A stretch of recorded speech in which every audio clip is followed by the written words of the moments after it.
Hello mga babe, tara, samahan niyo ako mag-grocery para sa Ferraco Grocery Mo Challenge si Ma'am Babe ni.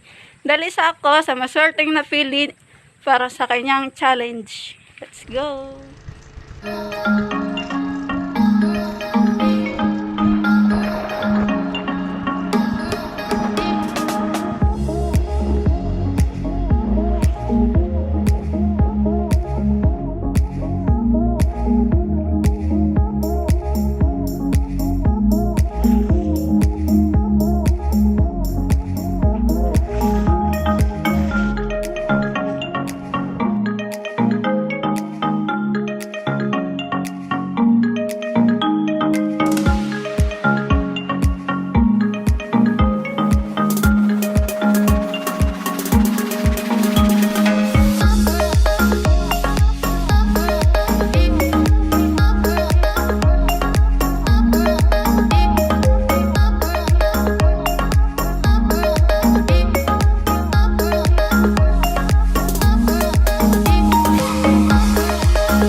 Meron pa po tayong 60 pesos na natitira.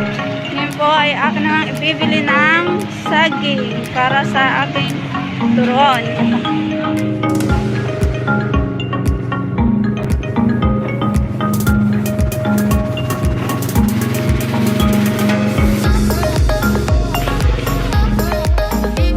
Hello mga babe, nandito na po tayo sa bahay. Ngayon, papakita ko naman sa inyo ang aking nag-grocery.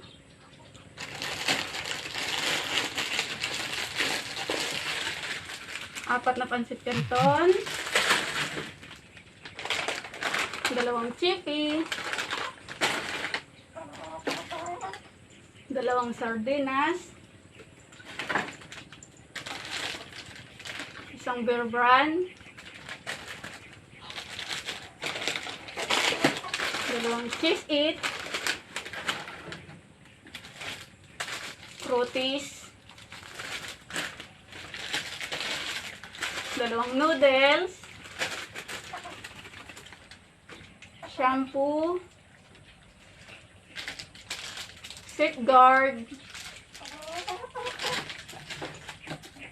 2 Dutch mill, Chucky, 2 rin,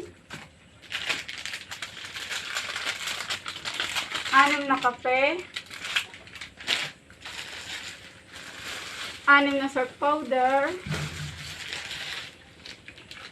1 suka, toyo, 2 tang orange, 2 Nissan Ramen,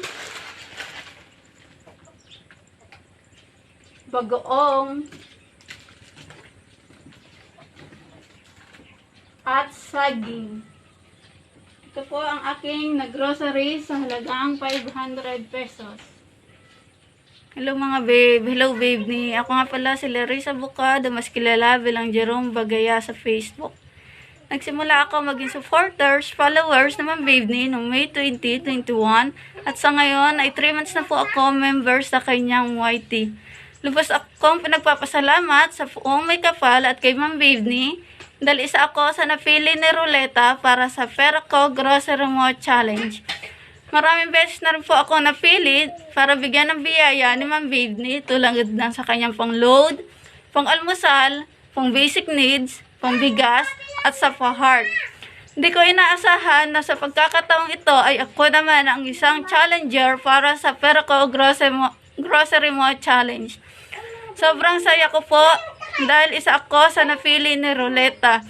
Ma'am Babe ni, maraming salamat po. Isa kayo sa naging tulay para masolve ko ang isang linggong grocery namin ng mga anak ko. Salamat dahil andyan kayo para tulungan kami, ang mga kagaya ko. Lubos ko pong ipinagpapasalamat ng paulit-ulit. God bless po Ma'am ni, naway more followers and subscriber pa po. Sa mga hindi pa napipili o nananalo, huwag po tayo mawala ng pag-asa. Hindi natin alam, mamaya, bukas, kayo naman ang maswerteng maglalaro para sa Ferraco Grocery Mo Challenge. Sa mga hindi pa po nakasubscribe kay Ma'am Babe ni, ang kanya pong YT channel ay ni channel at sa kanyang FB page, Babe ni po. Meron din po siyang FB group, ang Team Pamika Lugod.